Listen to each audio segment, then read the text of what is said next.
I'm going to finish off this round. The first way is the traditional way, and in a pattern it will be written slip stitch into the 3rd chain of the beginning chain 3.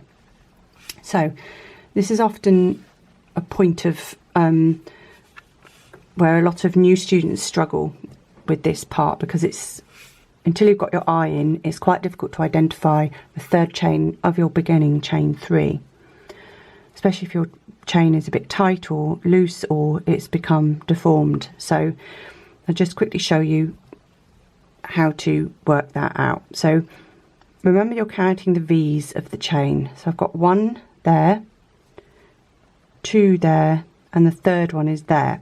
So that 3rd one is actually on a bend, which can often be confusing because it doesn't look like the rest of the stitches because it's sort of going around the corner. When you slip stitch into the chain, you treat the chain exactly the same as a normal stitch. So what you want to avoid is going around the whole chain, because that will leave a big hole. You need to go front loop, back loop. So this can be a bit tricky to start with, especially if you've made your chain too tight. So that's how you work into your 3rd chain. Front loop, back loop. And now I'm going to show you how to make a slip stitch. Slip stitch is just a joining stitch. Sometimes it's a transitional stitch, and by that it might be just a stitch that moves you along a couple of stitches.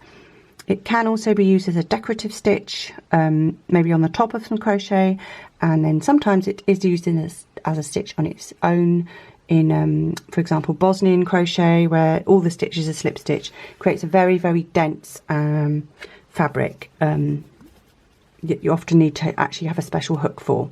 So in traditional crochet, the slip stitch is usually just a join or a transitional stitch. So slip stitch is this. We've gone into our 3rd chain, front loop, back loop. We haven't made any yarn over or anything. We've just gone straight into the stitch. We're going to pull up a loop, and that is literally coming underneath the yarn, rotating the hook slightly so that we're engaging the yarn in the hook, and then we're pulling it through that chain. And again, this chain can be a bit tight, and because it's on a turn often, it can be a bit difficult to get your hook through, but a bit of gentle rotating the handle of the hook just slightly, bit of wiggling can help ease that through.